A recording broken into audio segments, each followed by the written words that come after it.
Alright, today's video is extremely special and I'm going to show you something which is amazing and very special to me, and that is this very heavy box. Wait.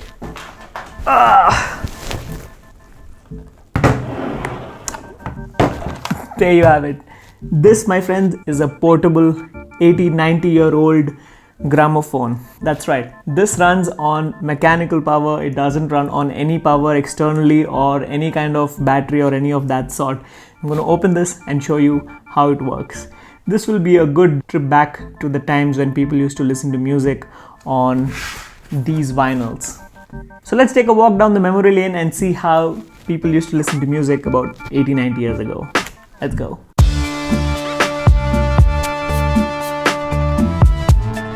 What's good, you guys? Welcome to my YouTube channel. My name is Deep and this is where I do a lot of DJing and tech related videos. So if this interests you and if you're new here, please consider subscribing. Alright, now let me unbox this. As I said, this is at least 80 years old and this model is from Columbia. Well, when I say Columbia, that's the name of the company, okay? And there was another company that used to make this and the company's name was His Master's Voice. But this is Columbia, okay? And this is in complete original condition, no modifications done, and that is why it's a little torn here and there. I tried to restore it as much as possible in my own way by cleaning it neatly, but this has been living in my attic for a really long time. So I'm just going to take this apart and show you how this is from the inside and how it works. Let's do that. This lock here is actually the one that comes with the key, but I've lost it, but that's okay. It just flips open like that and you can just open this like that. And this is how it looks from the inside. You can see it on the other camera angle.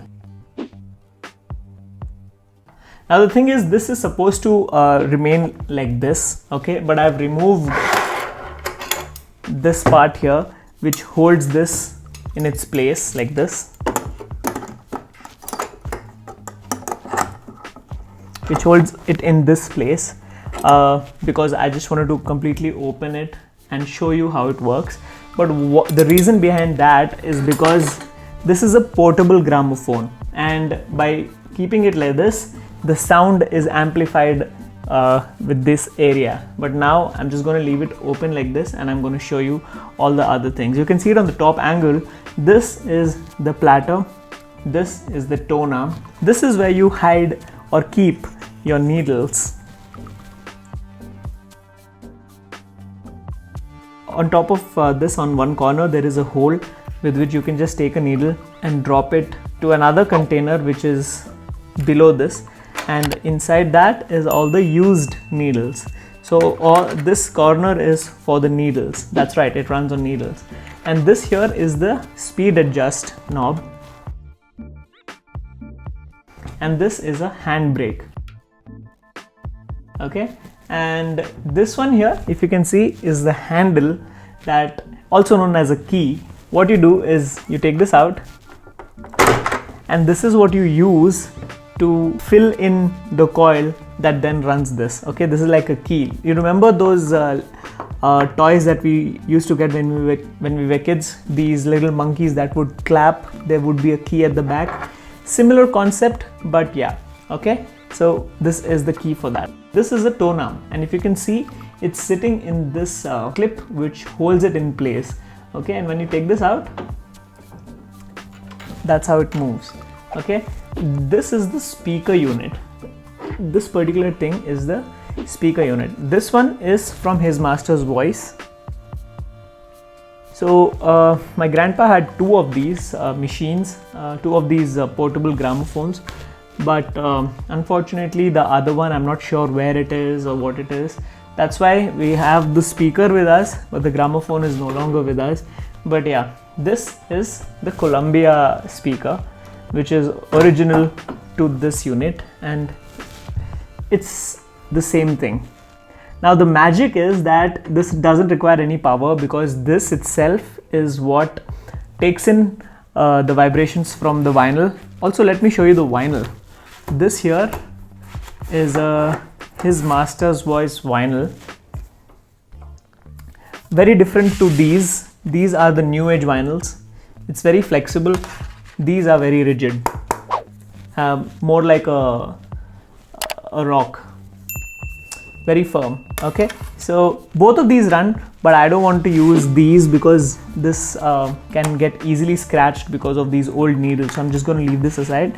This is made for this and it's the same size as the platter, so I'm going to put this and show you. But yeah, what it essentially does is it takes this needle which is in here, okay, and then it rubs across these grooves. These have grooves, and the vibrations in that is registered by this speaker. This is basically a speaker that can take that vibrations and then amplify it using this tone arm. Okay, now I'm going to show you how this connects here. If you can see, there is this slight needle screw kind of a thing here which goes into this section, and then you just twist it and that's it. Okay, now what it also comes with is this. This is made in England. Also, this is made in England. But yeah, this is basically to convert this and connect this to a speaker. Okay, so this is the jack that goes into the huge amplifiers from the old times. This thing connects to this tone arm, and this is where you can connect the needle. Okay, and then you can just remove this and connect this instead of that, and it's essentially the same thing. Now what this does is it takes the sound from the needle, converts it into an analog signal, and then transfers that to an amplifier, and the amplifier then puts it to the speakers. So this is also something which can be used, but that I have not tested because I don't have the old amplifier. But yeah, this works. So yeah, I take the speaker, I connect it here, and that's it. We are ready to use it. Okay, also if you can see, this auto brake here is currently in off position. If you turn it on, every time you stop the track by removing the tone arm, the platter stops moving. I'll show that to you as well once we put the key in and start rolling it. But yeah, for now let me show you how we put the needle. So this needle goes into this section here. There is a small screw that holds that needle. You open it, then you can put the needle, and then you can tighten it. And if you can see, I'm going to tap this needle with my nail,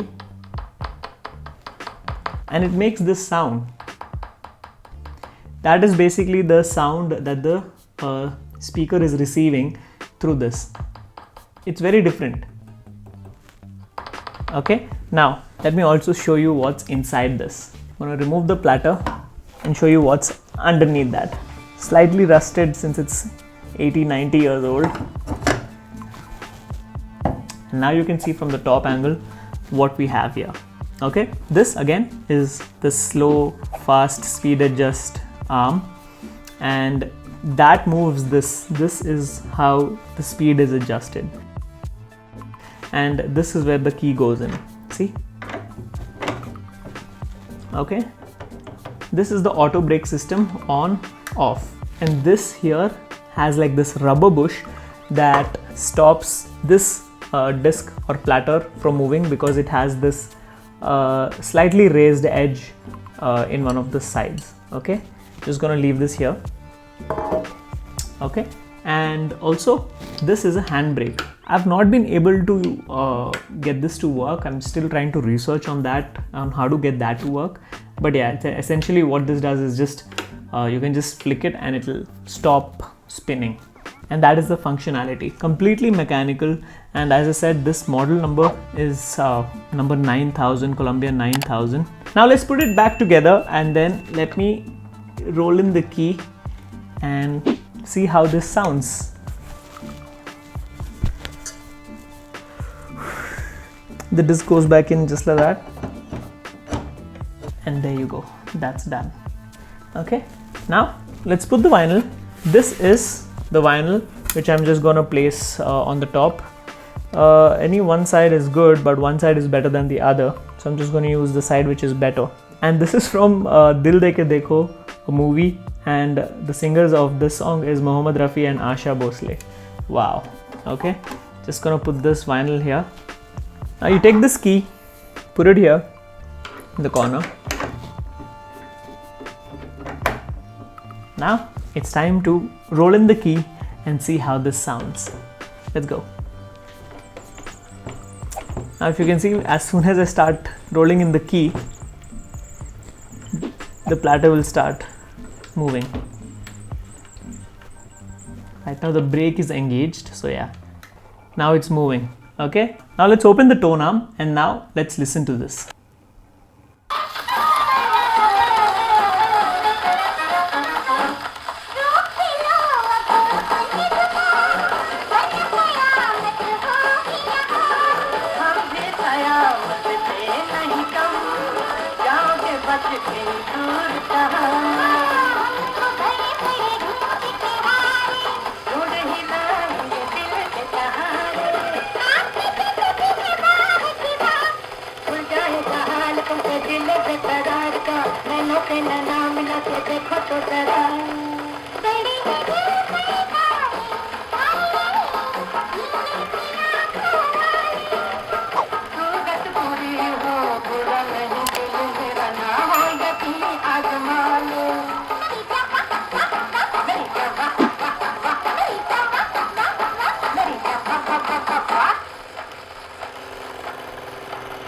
And that's it, that's over. What's also interesting is that when I opened this and I played it, we heard the sound for the first time in a very long time. My dad was here. He remembered his old times and he was slightly emotional, and he was really happy at the same time to see that it still works, and he was just grooving to the sound of this old vinyl and this tone. It's just amazing. It's so different, it's so refreshing.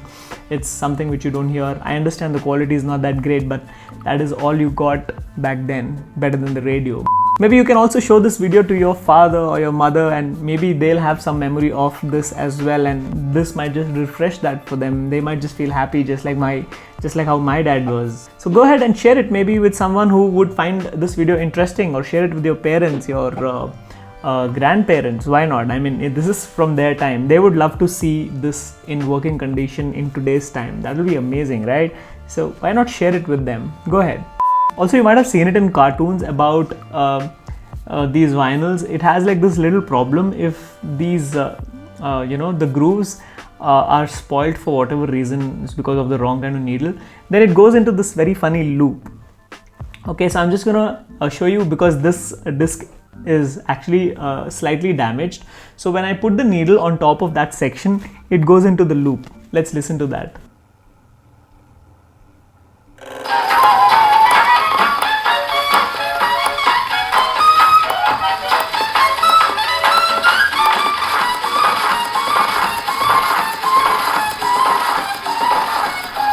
And since it's damaged, you should not let it play for very long. You have to lift the tone arm. Okay, that is basically how this whole thing works. Now, as I told you that basically this tone arm is what is creating the whole sound. This speaker, what it's doing is it's registering the sound from the vinyl and transfers that into the tone arm. And the tone arm, if you can see, it starts slightly thinner and then it becomes thicker, and then inside what happens is this thing goes in here, and then it has like this channel where it keeps becoming bigger and bigger, and then it comes out from here. And that is why when you put this here like that, it amplifies it even more. It's the same concept as the other old record players you must have seen with that cone on the top. That's what amplifies the sound. It's the same thing, but right now it is built inside of this itself. That is why it's called a portable gramophone. One of the two companies that made this, Columbia and his master's voice. We had both, but I don't know where the other one is. But yeah, this is basically how it runs and the functions of it. I've been trying to research online to find more information about it. I've learned a lot about it online, but still there's a lot to learn, like the handbrake. That doesn't seem to work on this particular model. So that's about it. I mean, that's pretty much what I wanted to show you all today. And that is this gramophone Columbia 9000 series, which is at least 80-90 years old. I think it was developed in the 20s or the 30s, and that's why I know that it is 30s or 40s rather. That's why I know that it's 80 to 90 years old. My dad had it all his life. He is 60 plus, and he tells me that his grandfather got it from England. So basically it's been in family for very long. Yeah, so, and it still works. That's the best part about these old devices.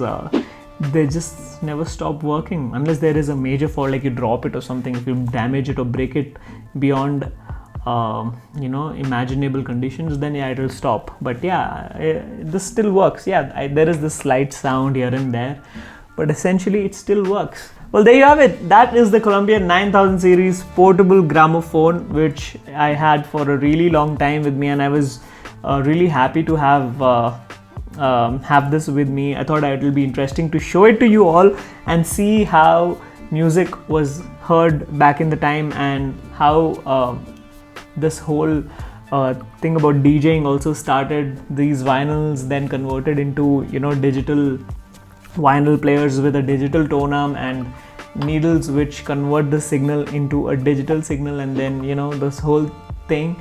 But yeah, this is how it all started, guys. This is the thing. Of course, you can't do the scratching and all that in this. This is not made for that purpose because the motor is not supposed to be stopped directly like that. But yeah, that's basically it.